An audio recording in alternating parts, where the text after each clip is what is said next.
I'm Marlene, 58 years old, and I never thought my life would change with a single text message. For 30 years, I poured everything into our family home in Connecticut, working two jobs to keep a roof over our heads after my husband left. My son Thomas was my world. We were a team, inseparable, until he met Jessica, until I became an inconvenience, until the day I checked my phone and read those words that shattered my heart. Before I tell you how I turned my heartbreak into the most liberating decision of my life, let me know where you're watching from and hit that subscribe button if you've ever had to choose yourself over someone who took you for granted. I've always been a simple woman with simple dreams. Growing up in a small Connecticut town, I wanted nothing more than to be a teacher and have a loving family. I achieved the first part easily enough, securing a position teaching third grade at Oakwood Elementary right after college. The family part seemed to fall into place when I met Richard at a friend's barbecue in the summer of 1990. Richard was charming, ambitious, and made me laugh like no one else. We married after a year of dating when I was 23. The early years were blissful. We bought a modest three-bedroom house in a good neighborhood, thinking about the family we would fill it with. We painted rooms together on weekends and planted a garden that I tended religiously. I remember thinking, this is it. This is the life I've always wanted. 3 years later, Thomas was born, and my heart expanded in ways I never thought possible. The moment they placed my son in my arms, I made a silent promise that I would give him the best life I could. Richard seemed equally enchanted with our baby boy, spending evenings walking Thomas around the house, singing softly to soothe his colic. But something shifted when Thomas turned 2. Richard started working longer hours at his insurance firm. Weekend family outings became rare. When he was home, he was distant, constantly checking his phone or bringing work to the dinner table. I tried everything to reignite our connection. Date nights when my sister Amanda would watch Thomas, little surprises to show my appreciation, even marriage counseling for a brief period. By the time Thomas turned 5, Richard was essentially a guest in our home. Then came the day I found the receipts. Dinners for 2 at restaurants we'd never been to, a hotel charge in the city, on a night he claimed to be at a business conference. When confronted, he didn't even try to deny it. "I've outgrown this life, Marlene," he said, gesturing around our living room with toys scattered across the floor. "Jennifer understands my ambitions in a way you never have." 2 weeks later, he moved out. The divorce was quick, but painful. Richard agreed to child support, but fought against alimony, claiming his new job opportunity would make consistent payments difficult. I was devastated, but determined not to uproot Thomas from the only home he knew. That meant keeping up with the mortgage payments on my teacher's salary. I took a second job as a bookkeeper at a local business, working evenings after Thomas went to bed and weekends when Amanda could watch him. Sleep became a luxury. There were nights I'd fall into bed at 1 a.m, only to be up at 6 to get Thomas ready for kindergarten. But we managed. More than that, Thomas and I forged a bond in those years that I thought would be unbreakable. He became my little partner. At 7, he would sit at the kitchen table doing his homework while I prepared dinner, telling me about his day with such animated detail that I could picture every moment. On Sundays, our one true day together, we had traditions. Pancakes shaped like animals for breakfast, then an adventure. Even if it was just exploring a new park or visiting the local library for fresh books. "It's you and me against the world, Mom," he would say, slipping his small hand into mine as we walked to school. Those words were my fuel on the hardest days. The financial strain was constant. There were times the mortgage payment would leave just $20 in my account until payday. I became an expert at stretching groceries, repurposing leftovers, and finding free activities to keep Thomas entertained. His clothes were often secondhand, but always clean and well-mended. I learned to cut his hair myself, watching tutorials late at night to make sure he never looked neglected. Amanda offered financial help more than once. "You're killing yourself, Marl," she'd say, watching me fall asleep mid-conversation after a particularly long week. But I was stubborn. This was my responsibility. My family, my choice to keep this home. The pride I felt each time I made that mortgage payment was worth the exhaustion. As Thomas entered his teenage years, our relationship naturally evolved. He developed his own interests, joining the debate team, becoming obsessed with astronomy. Our Sunday adventures became less frequent as he spent time with friends, but we still had our moments. He'd come to my room late at night sometimes sitting on the edge of my bed to discuss a book he was reading or a complex thought he was untangling. I remember one night when he was 16, he came home from a friend's house looking troubled. Their dad was talking about poor people just not working hard enough, he told me, sitting at our kitchen table. I told him about you, Mom, about how you work 2 jobs and still help me with my projects and never complain. I think I embarrassed him. He looked up at me with such pride that I had to turn away so he wouldn't see my tears. Thomas excelled academically, and by his senior year, college acceptance letters filled our mailbox. When he got into Northwestern with a partial scholarship, I knew we would find a way to make it work. I had a small college fund saved for him, quarters and dollars tucked away from my bookkeeping job over the years, and I took out additional loans to cover the rest. Seeing him off at the airport for his freshman year was the hardest and proudest day of my life. During his college years, Thomas came home for holidays and part of each summer. We'd slip back into our comfortable patterns, though I could see him maturing, developing more sophisticated views, adapting to his expanded world. He interned at financial firms in Chicago during his summers. After sophomore and junior years, his ambition reminding me a bit of Richard, but tempered with a kindness and groundedness that was all his own. "I'm going to pay back every penny of those loans, Mom," he would tell me. "And one day, I'll buy you a house where you don't have to work so hard." I would just smile, already content with our life and proud of the man he was becoming. It was during his senior year that everything began to change.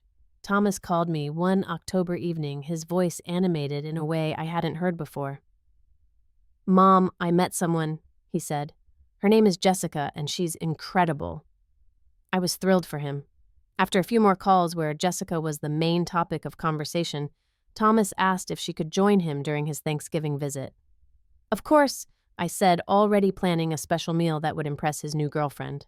When they arrived, my first impression of Jessica was that she was stunningly beautiful in a polished way. Designer clothes, perfect hair, flawless makeup. She was polite, complimenting my quaint home and the charming decorations I'd put up for the holiday. Something about her tone felt rehearsed, but I dismissed my reservations as overprotectiveness. Over dinner, I learned that Jessica was a business major from Lake Forest, an affluent Chicago suburb. Her father ran a successful investment firm where she planned to work after graduation. When Thomas proudly mentioned how I'd worked 2 jobs to raise him, Jessica smiled tightly and quickly changed the subject to their plans for a spring break trip to her family's condo in Vail. That weekend set the tone for what was to come. I didn't see it then. I was too happy that Thomas had found someone who clearly adored him. But looking back, the signs were all there from the beginning. The real changes in Thomas began gradually after graduation. With Jessica's father's connections, he secured a position at Emerald Capital, a prestigious financial firm in Chicago.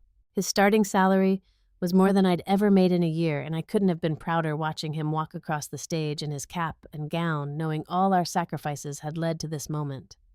Thomas and Jessica found an apartment together in Chicago's Gold Coast neighborhood. It was during my first visit there that I noticed subtle differences in my son. His casual clothes had been replaced by designer labels. His once relaxed demeanor had acquired a certain stiffness. Even his speech was different, using financial jargon and references to exclusive places and experiences I couldn't relate to. Our weekly Sunday phone calls, a tradition since he left for college, became less consistent. "Sorry, Mom, we have brunch with Jessica's parents every other weekend," he explained, "and the firm keeps me working crazy hours." I understood. He was building his career, his life, but I missed our conversations. When he did call, Thomas spoke mostly about work achievements, client meetings, or social events with Jessica's circle. Whenever I brought up memories from his childhood or asked about old friends from Connecticut, he'd respond with vague interest before steering the conversation back to his new world. "You really should see the Anderson estate, Mom," he said during one call. "Jessica's family had their summer party there last weekend. 8 acres on the lake with a pool house bigger than our whole house in Connecticut." There was a time when Thomas would have found such displays of wealth distasteful. Now he seemed impressed, even aspiring to it. During one of his increasingly rare visits home, Thomas walked through the house with a critical eye I'd never seen before. "This place could really use updating," he remarked, running a finger along our well-worn kitchen counter. "The market value would double with some renovations." I reminded him this wasn't an investment property. It was our home filled with 30 years of memories. He just shrugged. 18 months after graduation, Thomas called with news of his engagement to Jessica. "We're having an engagement party at her parents' estate in Lake Forest," he said. "I'll email you the details. It's black tie, by the way." The party was unlike anything I'd ever experienced. The Hartley estate was a sprawling mansion with manicured grounds and a view of Lake Michigan. Valets took guest cars, servers circulated with champagne and hors d'oeuvres, and a string quartet played in the corner of the grand ballroom. I wore the only formal dress I owned, purchased years ago for a school fundraiser and carefully altered to look more current. I spent most of that evening alone, watching my son move confidently through crowds of people I didn't know.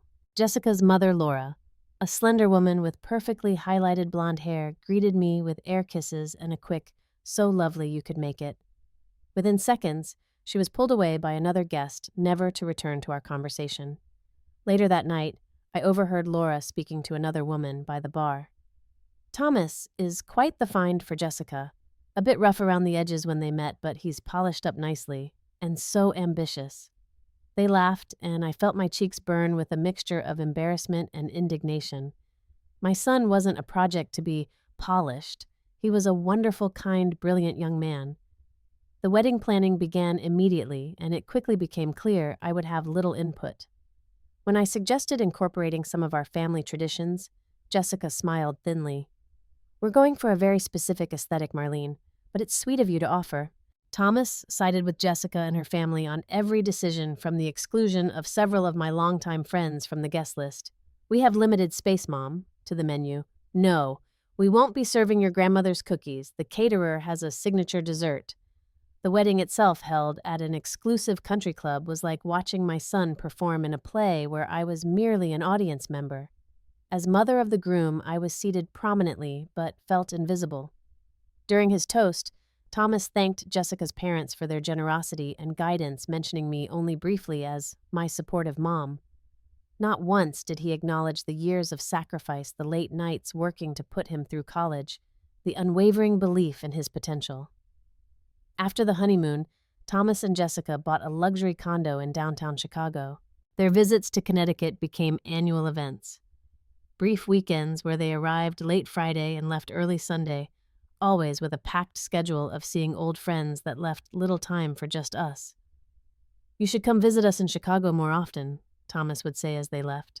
But when I'd try to plan a trip, there was always some reason it wasn't convenient. A work event plans with Jessica's family renovations on the condo. I began to understand that my place in Thomas's life had fundamentally changed. I just didn't realize how much. Everything shifted again when Thomas called to tell me Jessica was pregnant. Despite the growing distance between us, the news filled me with joy. A grandchild, a new generation, a chance to share love and perhaps rebuild some of the connection that had been slipping away. "That's wonderful news. I'm so happy for you both." I gushed, already imagining holding my grandchild, reading bedtime stories, creating the same kinds of memories Thomas and I had shared. "Thanks, Mom. We're pretty excited," Thomas replied, his voice warm for the first time in ages. "It's a boy. We're naming him Samuel after Jessica's grandfather." During the pregnancy, there seemed to be a slight thaw. Thomas called more regularly with updates.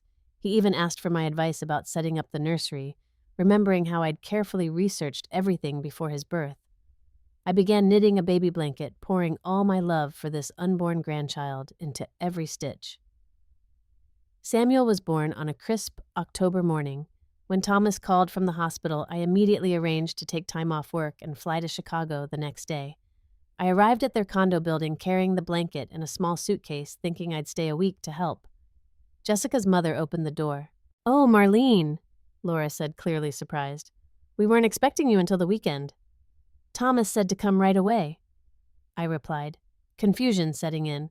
Laura ushered me into the spacious living room where Jessica sat in a designer loungewear set, looking remarkably put together for having just given birth. Samuel was cradled in her arms. Thomas stood nearby, looking uncomfortable. "Mom, great to see you," he said, giving me a quick hug. "We thought you were coming this weekend." "I wanted to be here to help," I explained, approaching Jessica cautiously to get my first glimpse of my grandson. Samuel was perfect. Tiny features, wisps of dark hair like Thomas had as a baby. I felt an immediate surge of love. "May I hold him?" I asked softly. Jessica hesitated, then carefully transferred Samuel to my arms. The weight of him, so small and warm, brought tears to my eyes. "He's beautiful," I whispered. "Mother has been an absolute lifesaver," Jessica said, looking at Laura. "She's moved in temporarily to help us establish a routine." Laura nodded. "The first grandchild is so special. I've taken 3 weeks off to be here for them." The implications were clear. My help wasn't needed.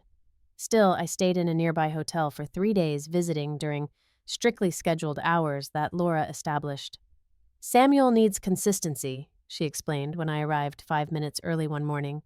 During those brief visits, I was allowed to hold Samuel only briefly before Laura would suggest he needed feeding or changing. Thomas seemed torn occasionally, giving me apologetic looks, but never challenging the arrangement. On my 3rd day, Jessica mentioned they were really trying to establish a family routine and suggested it might be best if I planned future visits with a bit more notice. I returned to Connecticut feeling hollow, the carefully decorated guest room I had prepared in my home for their visits with the baby suddenly seeming naive. Over the next few months, I sent packages of handmade baby clothes and toys, carefully selected books, and framed photos of Thomas as a baby. Jessica sent polite thank you texts, but never mentioned using any of them.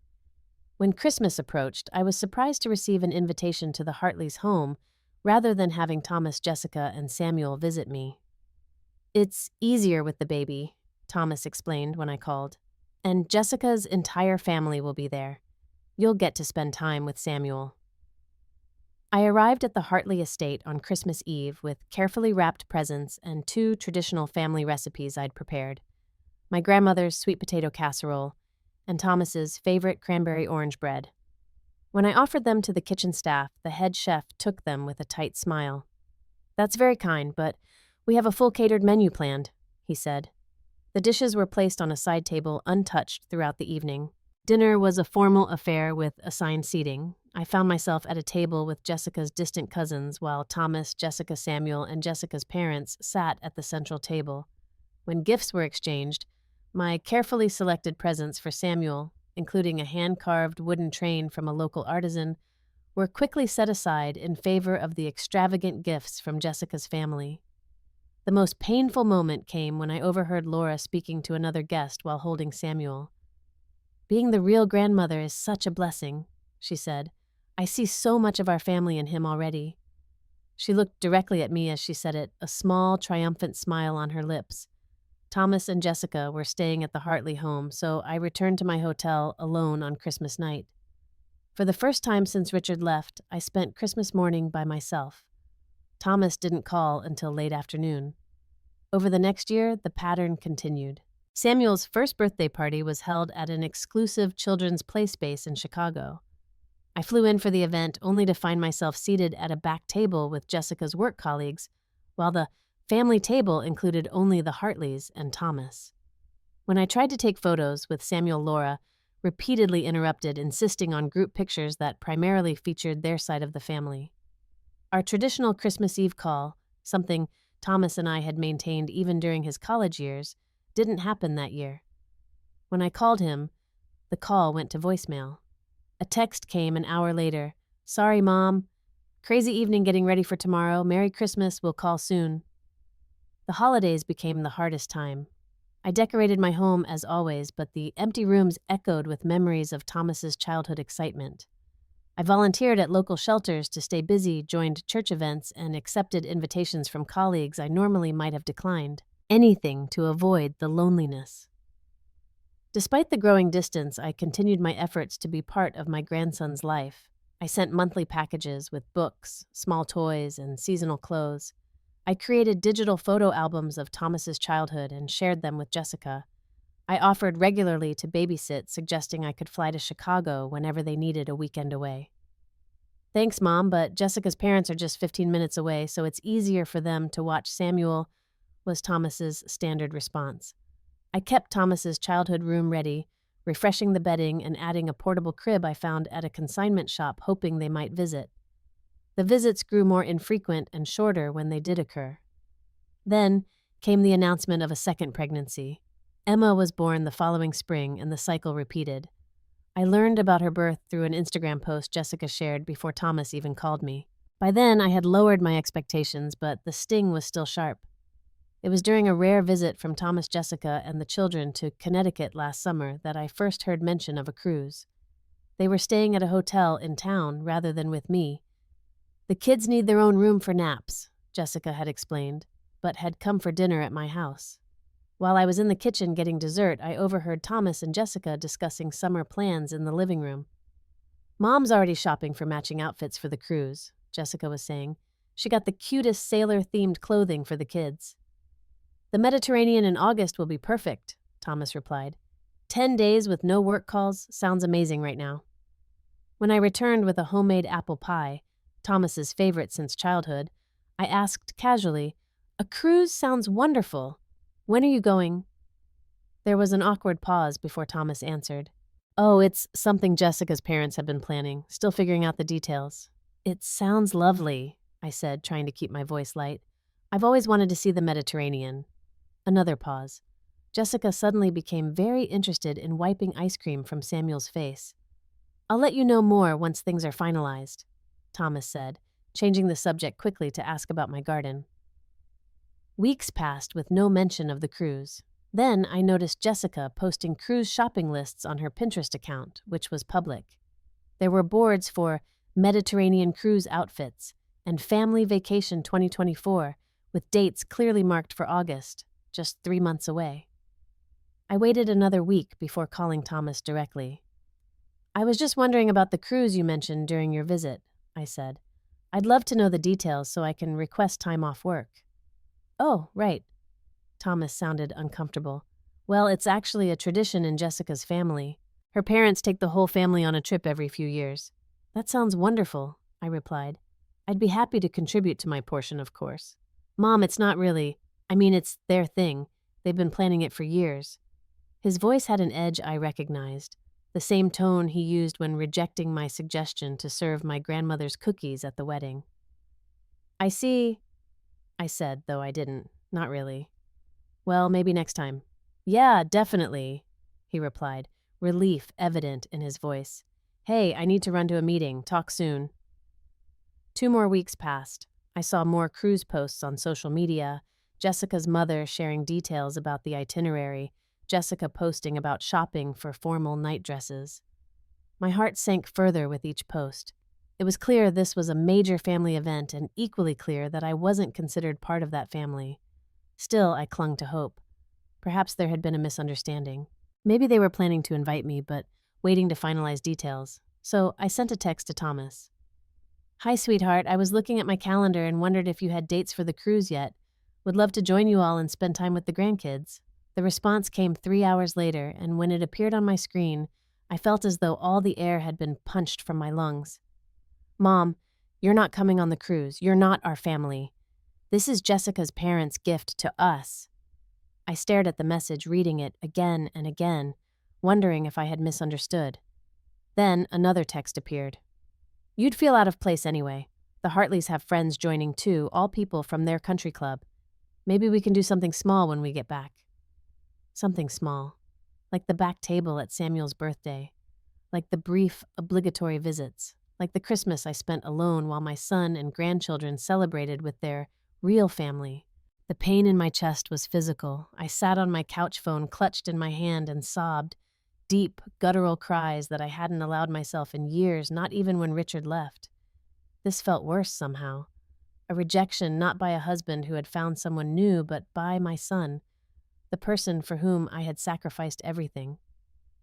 Through tears, I called Amanda.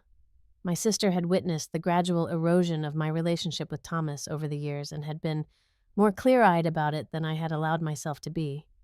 "He actually wrote that," she asked, her voice tight with anger after I read her the texts. "Marlene, I'm so sorry. There's no excuse for that." "What did I do wrong, Amanda?" I asked, my voice small and broken. "Was I not a good mother? Did I not give enough?" "Stop that right now," she said firmly. "You were an amazing mother. You gave that boy everything. your time, your energy, your financial security. This isn't about you failing. This is about Thomas changing about the influence Jessica and her family have had on him. We talked for over an hour as I cycled through hurt, anger, confusion, and grief. By the time we hung up, it was past midnight, but sleep wouldn't come. I lay awake, staring at the ceiling, mentally retracing the years of small rejections that had led to this moment. The gradual exclusion from holidays, the decreased communication, the way Thomas deferred to Jessica's family on every decision regarding the children. What hurt most was realizing that all the sacrifices I had made, the second job, the loans for college, the lonely years focused solely on providing Thomas with opportunities, seemed to mean nothing now. I had maintained this house with its too many bedrooms and high property taxes specifically, so Thomas would always have his childhood home to return to so my grandchildren would have a place filled with love and history. But the truth crashed down on me in waves throughout that sleepless night. They didn't want that history. Thomas had chosen a different family, a different life, and in that new life, I was an inconvenient reminder of more humble beginnings, a connection he was increasingly willing to sever. By morning, something had shifted inside me. The hurt remained, but alongside it grew a realization I had spent 30 years defining myself solely as Thomas's mother, structuring my entire existence around his needs and happiness. But Thomas was no longer the little boy who needed me. He was a grown man who had made his choice very clear. It was time, perhaps decades overdue, for me to make a choice of my own. I stood in my kitchen the morning after receiving Thomas's text, coffee cooling in my hands, and really looked at my surroundings for the first time in years. The house I had fought so hard to keep, worked countless extra hours to afford, was filled with memories that now seemed to mock me.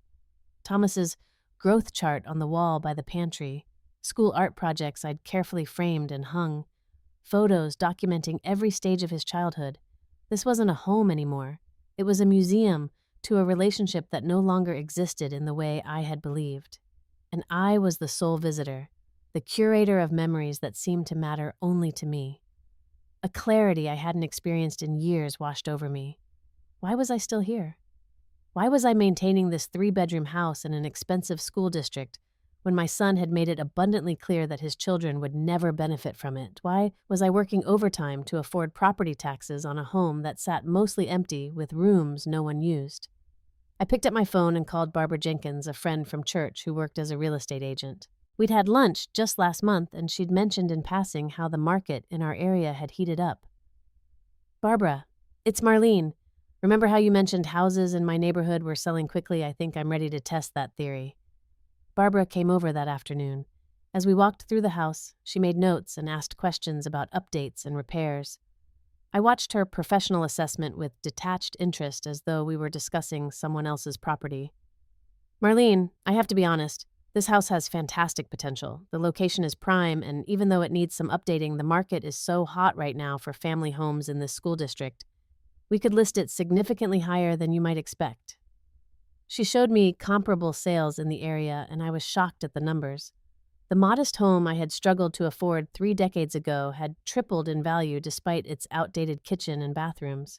The years of careful maintenance, the garden I had tended so meticulously, the roof I had replaced by taking out a small loan 5 years ago, all of it had preserved and enhanced the property's value. How quickly could it sell? I asked, a plan beginning to form in my mind. "In this market, with proper staging and marketing, we could have multiple offers within days," Barbara replied. "Are you serious about selling?" I took a deep breath. "List it, as soon as possible." The next week was a flurry of activity. I took a few days off work to declutter and clean. Barbara brought in a stager who rearranged furniture and added a few modern touches to enhance the home's appeal. Photographers came to take professional pictures for the listing. Throughout this process, I faced the hardest task, going through Thomas's childhood items. His room had remained largely unchanged since he left for college, a time capsule I had maintained for sentimental reasons. Now I had to decide what to keep, what to send to him, and what to let go. I sorted through boxes of school projects, sports trophies, yearbooks, and clothes I had sentimental attachments to. I selected a small collection of items that represented significant memories. His first pair of shoes, the award he won in the state science fair, the quilt my mother had made for his birth, and packed them carefully in a storage container. Everything else I photographed, then divided into boxes, things to donate, things to offer to Thomas, things to discard. The process was emotionally exhausting, but increasingly liberating. Each item I let go of felt like releasing a small piece of the grief and hurt I had been carrying. The house went on the market on a Thursday. By Sunday evening, Barbara called with news that left me stunned. 6 offers, all above asking price, with the highest coming in at $30,000 over list price, with minimal contingencies. The buyers were a young family with 3 children who had written a heartfelt letter about how perfect our home would be for their growing family. While the house sale proceeded, I began researching places I had always dreamed of living. For years, I had subscribed to coastal living magazines, imagining a different life but never seriously considering it possible. One location kept drawing me back: Monterey, California. The beautiful coastline, mild climate, and artistic community appealed to me in a way no other place did. I had visited once 20 years ago for a teaching conference and had felt an immediate connection to the area. I spent evenings browsing real estate listings in and around Monterey. Property was more expensive there, but with the proceeds from my Connecticut home, I could afford a small cottage in a nearby community. One listing in particular caught my eye: a 2-bedroom cottage 3 blocks from the ocean in Pacific Grove with a bay window perfect for a reading nook and a small garden area. On impulse, I contacted the listing agent and scheduled a video tour. The cottage was even more charming on screen than in photos. Built in the 1940s, it had been thoughtfully updated while maintaining its character. Original hardwood floors, built-in bookshelves, a small but updated kitchen with a window overlooking the garden. Most importantly, it was just the right size for one person who occasionally had a visitor. No wasted space to maintain, no empty rooms collecting dust and memories. "I'd like to make an offer," I told the agent before the virtual tour had even ended. She seemed surprised. "Don't you want to see it in person first?" "Sometimes you just know," I replied, feeling more certain about this decision than I had about anything in years. My offer was accepted the following day. The timing aligned perfectly. The Connecticut house would close 3 weeks later, giving me time to pack, arrange movers, and drive cross-country to my new home. Through all of this, I told only 2 people about my plans: Amanda and my friend Patricia from work. Both were supportive, though concerned about the speed of my decisions. "Are you sure about this, Marl?" Amanda asked during one of our daily calls. "It seems so sudden." "It feels sudden, but I think I've needed this change for years," I explained. "I've been living in a holding pattern, waiting for Thomas to need me again to bring his family home. He's made it clear that's not going to happen. It's time for me to build a life that's about what I need." I arranged for the movers, changed my mailing address, notified my bank and other important contacts, and gave notice at both my jobs. I told colleagues and casual friends that I was moving to be closer to family. Not a complete lie, as Amanda had mentioned, possibly visiting me in California for extended periods during the harsh Connecticut winters. I didn't tell Thomas. At first it was because I was afraid he might try to talk me out of it, or worse, be completely indifferent. Then, as my plans solidified, I realized his reaction didn't matter anymore. This decision wasn't about him. For the first time in 3 decades, I was making a choice that was entirely about my own happiness. On the day of closing, I signed the papers, transferring ownership of the house I had sacrificed so much to keep. I felt a complex mixture of emotions: nostalgia for the good memories, relief at letting go of the financial burden, anxiety about the unknown future, but predominantly a growing sense of freedom. After the closing, I returned to the empty house one last time. The movers had taken my furniture to storage the day before. Some pieces would eventually be shipped to California, others donated. All that remained were the echoes of 30 years of life within these walls. I walked through each room slowly, saying goodbye. In Thomas's room, I ran my hand along the wall where pencil marks had once tracked his growth. In the kitchen, I remembered countless meals, prepared homework, supervised at the table, late-night conversations over hot chocolate. In the living room, Christmas mornings and movie nights. Then I walked out the front door, locked it for the final time, and placed the key in the lockbox for the new owners. My car was packed with essentials for the cross-country drive: clothes, personal items, a few cherished possessions, and my cat Luna, who watched the proceedings with typical feline indifference from her carrier. As I backed out of the driveway, I glanced in my rearview mirror at the house that had defined so much of my adult life. "Goodbye," I whispered, then turned my attention to the road ahead, the road to my future. The cross-country drive to California became an unexpected journey of self-discovery. With no specific timeline other than the date I could take possession of my cottage, I plotted a route that included places I had always wanted to see but never had the time or freedom to visit. Each morning, I woke in a different state, the vastness of America unfolding before me in ways I had only imagined. I drove through the rolling hills of Pennsylvania, the flat expanses of the Midwest, the dramatic landscapes of Colorado. I stopped at quirky roadside attractions, ate at local diners instead of chain restaurants, and took detours whenever something caught my interest. Luna proved to be a surprisingly adaptable travel companion, settling into a routine of napping while I drove and exploring our hotel rooms each evening with curious enthusiasm. Having her along made the journey feel less solitary. We were in this adventure together.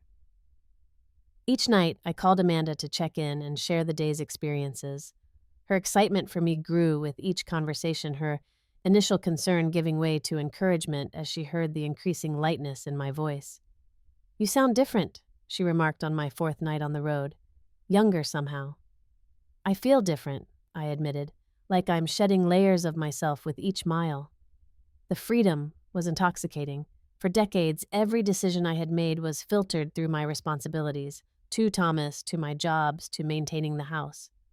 Now, if I wanted to take a side road to see the world's largest ball of twine or spend an extra day in a town that charmed me, I could. The only person I needed to consider was myself. This revelation was both liberating and uncomfortable. I had built my entire identity around being needed, being responsible, being Thomas's mother. Who was I without those defining characteristics? I had time during those long stretches of highway to contemplate this question, to begin imagining a new identity for this next chapter of my life. 10 days after leaving Connecticut, I crossed the California state line. 2 days later, I arrived in Pacific Grove, the late afternoon sun casting a golden glow over the coastal town that would become my home. I checked into a small inn for the night possession of the cottage, not scheduled until the following morning. That evening, I walked the 3 blocks to see my new home from the outside. The cottage was exactly as it had appeared in photos. A pale blue bungalow with white trim, a small front porch, and a garden that needed attention but had good bones. Through the bay window, I could see the previous owner's furniture, soon to be replaced by the few pieces I had arranged to be delivered from storage. Standing there on the sidewalk, I felt a surging certainty that I had made the right decision. This place already felt more like home than my Connecticut house had in years. The next morning, I met with the real estate agent to receive the keys to my new life. Walking through the empty rooms, I began to envision how I would arrange my belongings, what colors I would paint the walls, how I would transform the second bedroom into a studio for painting, a passion I had abandoned decades ago when parenting and working 2 jobs left no time for creative pursuits. Over the next week, I settled into a routine of exploration and nesting. Mornings were spent arranging furniture deliveries, unpacking boxes, and setting up utilities. Afternoons, I walked through my new neighborhood, discovering local shops, introducing myself to neighbors, learning the rhythms of coastal living. Evenings, I sat in my new reading nook with a glass of wine, watching the sky change colors over the distant ocean, visible from my window. Luna purring contentedly on my lap. I purchased only items that brought me genuine joy. Comfortable furniture in colors I loved, art for the walls that spoke to me, plants to bring life to corners of rooms. I set up my painting studio with easel canvases and quality paints ordered online, determined to reclaim this part of myself that had been dormant for so long. It was during this first week in my new home that Thomas finally realized something was amiss. 7 days after I left Connecticut, my phone displayed his name on an incoming call. It was the first time he had initiated contact since the cruise text. I let it go to voicemail. His message was casual, almost breezy. "Hey, Mom, just checking in. Planning to visit next weekend. Let me know if that works for you." The kids have been asking about their grandma. I didn't respond. 2 days later, another call, this time with a different tone. Mom, are you okay?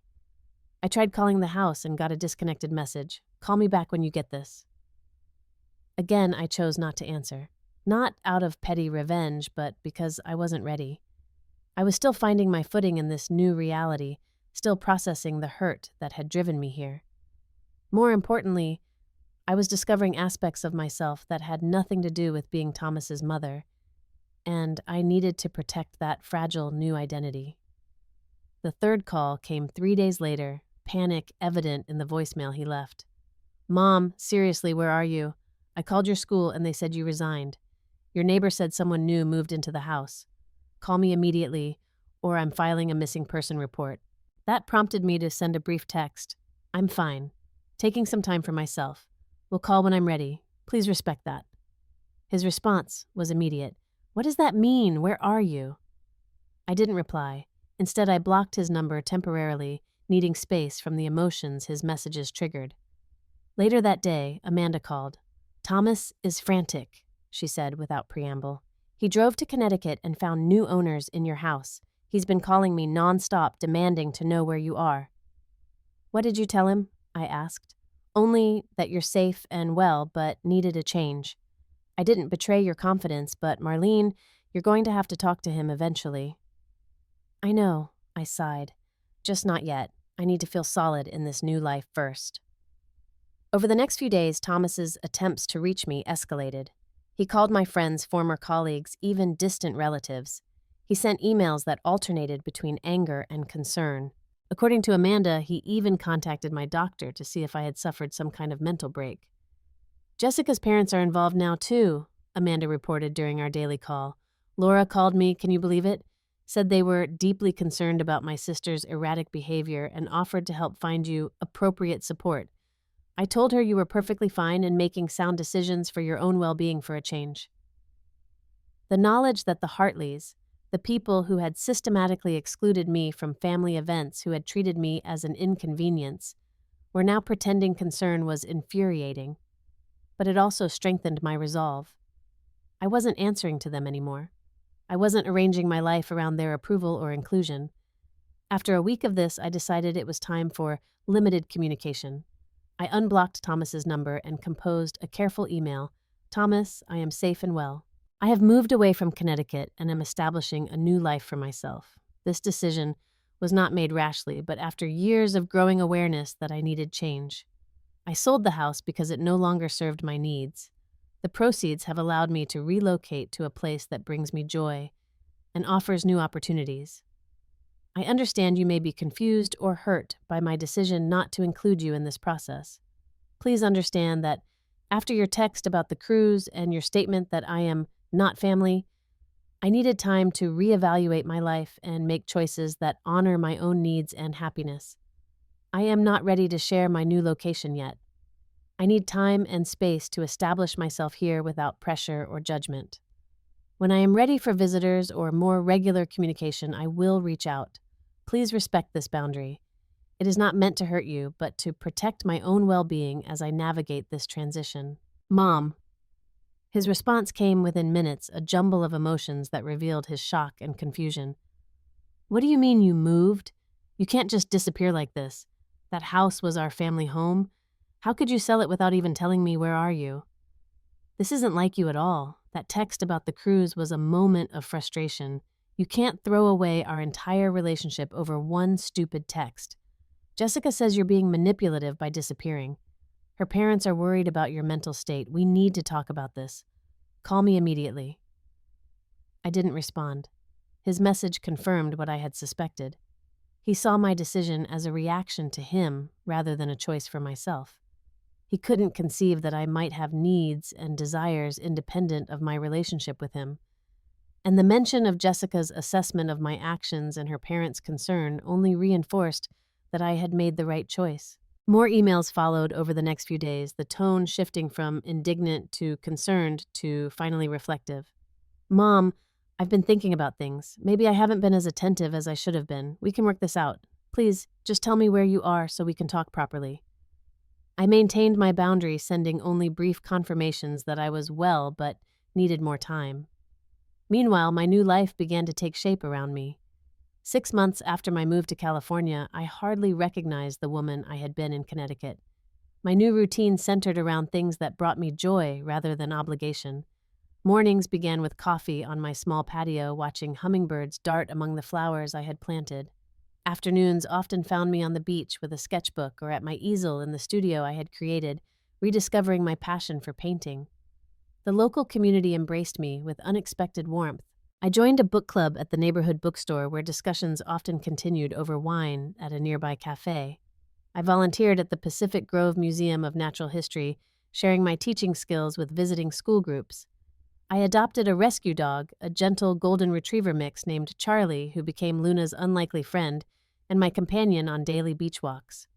Most surprisingly, my artwork, coastal landscapes and abstract interpretations of tide pools, attracted attention from a small gallery in Carmel. The owner, Maria, offered to display a few pieces, which sold within weeks. Now I had regular space in her gallery, the income supplementing my retirement savings and providing validation of this reclaimed part of my identity. My communication with Thomas had evolved slowly. After 3 months of minimal contact, I began sharing small details of my new life. Never my specific location, but enough to assure him I was thriving. Our exchanges remained largely one-sided, with me setting clear boundaries about the level of information I was comfortable sharing. Amanda visited for 2 weeks in January, marveling at the transformation in both my surroundings and myself. "You look 10 years younger," she said on her first morning, watching me pour coffee in my sun-drenched kitchen. "And it's not just the California sunshine. There's a lightness to you I haven't seen since we were girls." It was during Amanda's visit that I finally decided it was time to have a real conversation with Thomas. Not in person yet, but a video call where we could see each other's faces and begin to rebuild some form of connection. The call was scheduled for a Sunday afternoon. I was nervous all morning, pacing my small cottage, rearranging flowers, changing my outfit twice. Amanda offered to make herself scarce, but I wanted her presence as a support. When Thomas's face appeared on my screen, I was struck by subtle changes in his appearance. Slight shadows under his eyes, a tightness around his mouth that hadn't been there before. "Mom," he said simply, his voice catching slightly. "It's good to see you." "You too, Thomas," I replied. The first few minutes were awkward, filled with superficial updates and careful navigation around the elephant in the room. Then, Thomas took a deep breath. "I've been doing a lot of thinking these past months," he began, "about how things changed between us over the years, about the ways I excluded you." He looked down, then back at the camera. "I'm sorry, Mom. That text about the cruise, I knew it was cruel when I sent it. I was trying to please Jessica and her family, and I told myself it was easier to keep you separate, but that wasn't the real reason." "What was the real reason?" I asked quietly. I think part of me was ashamed. Not of you," he added quickly, "but of where I came from, the modest life we had. Jessica's family made me feel like I needed to distance myself from my past to truly belong in their world, and I was weak enough to go along with it." It was the most honest conversation we'd had in years. Thomas admitted how he had gradually prioritized his connection with Jessica's wealthy family, seduced by their lifestyle and acceptance at the expense of our relationship. He acknowledged how much it must have hurt to be increasingly sidelined in family events, especially those involving his children. "Samuel asks about you," he said. "He remembers your stories, and I realized I've been depriving my kids of something valuable. Knowledge of where they come from, a grandmother who loves them unconditionally." We talked for nearly 2 hours, tears flowing on both sides at various points. Thomas revealed that he and Jessica had been having problems, partly due to his growing resentment of her family's influence over their lives. "Your disappearance forced me to look at a lot of things I'd been ignoring," he admitted, "including how Jessica and I have different values about family." When we ended the call, nothing was resolved completely, but a door had opened. We agreed to regular video chats with the possibility of an in-person visit in the future. Over the next few weeks, our conversations deepened. Thomas began to share his own struggles with the expectations of Jessica's family and his growing discomfort with the materialistic values he had adopted.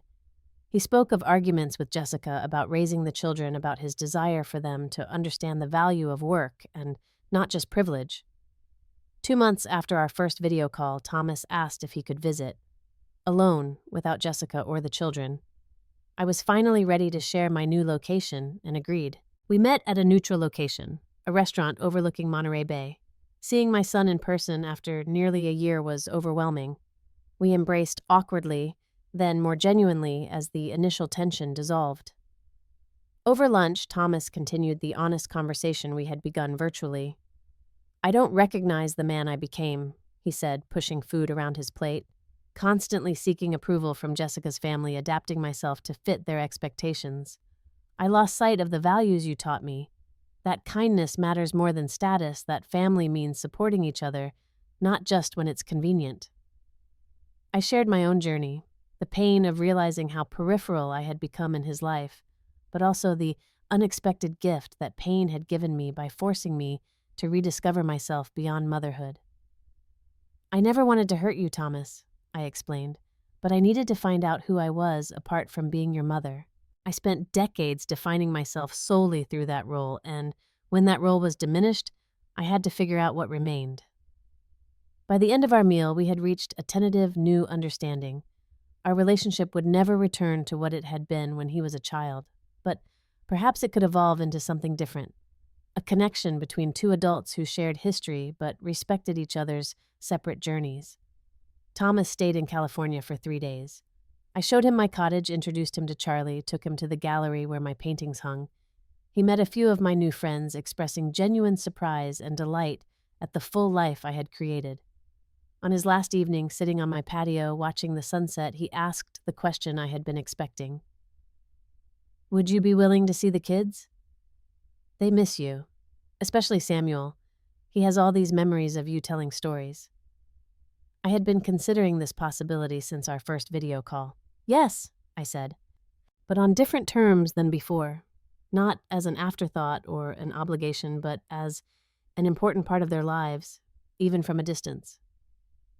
We made plans for Thomas to bring the children for a visit during their spring break. When he asked if Jessica could come, I was honest. "I'm not ready for that yet. Our relationship needs its own healing process, and that will take more time." Thomas returned to Chicago with a new perspective, not just on our relationship, but on his marriage and priorities. In subsequent calls, he shared that he was attending counseling both individually and with Jessica. "I'm trying to find my own voice again," he explained, "to remember what matters to me, not just what impresses others." The visit with my grandchildren came 2 months later. Samuel, now 5, was initially shy but quickly warmed up when I brought out special art supplies and took him tide pooling at the beach. Emma, at 3, had few memories of me but responded to the unhurried attention I gave her. The stories I told, the simple pleasures of building sandcastles and collecting shells. By the end of their week-long visit, both children were flourishing in the slower pace and natural beauty of coastal life. Samuel asked if he could come back in the summer.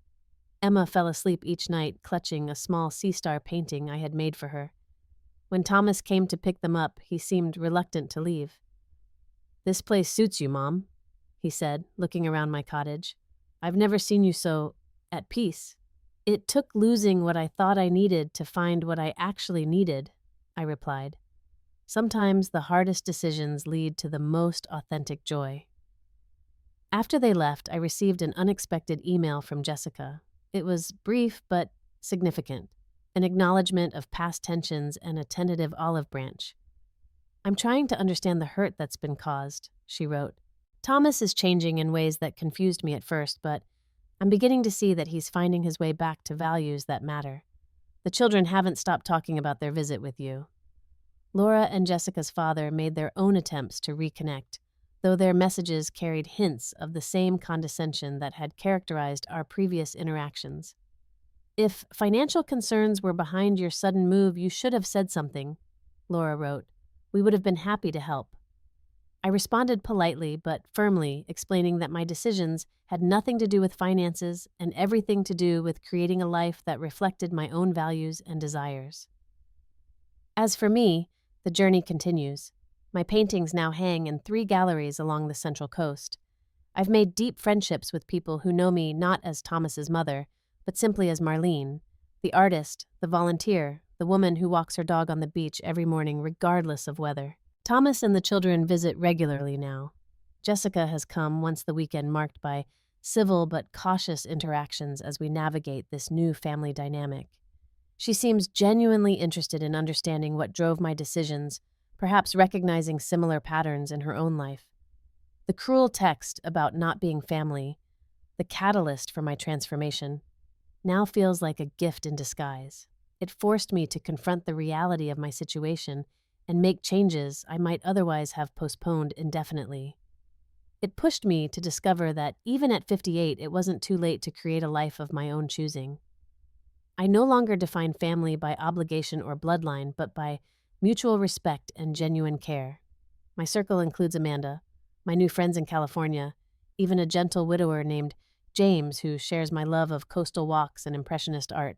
Thomas and my grandchildren are part of that circle too, but on more authentic terms, where love is expressed through actions, not just words, and where everyone's needs matter equally. Sometimes walking away isn't giving up. It's choosing a new path where you can be valued.